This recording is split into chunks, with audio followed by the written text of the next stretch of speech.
I'll guide you two ways to unmute someone's story on your Instagram. So let's see that. Go to the Instagram here in the search bar. Go for the search of their account or their profile. So let's see that.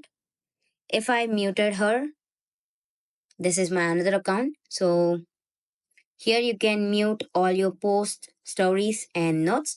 If you want to unmute their stories, so if you tap on here, then their stories will be unmuted. This is one way. And the other thing is that you can go for the profile icon over here, top three lines, scroll down, you can find muted accounts. Here, if you tap on unmute, then here you can change the settings for muting posts or unmuting them, muting notes or unmuting them, either muting stories or unmuting them. This is the two ways that you can unmute someone's stories on Instagram. Thank you.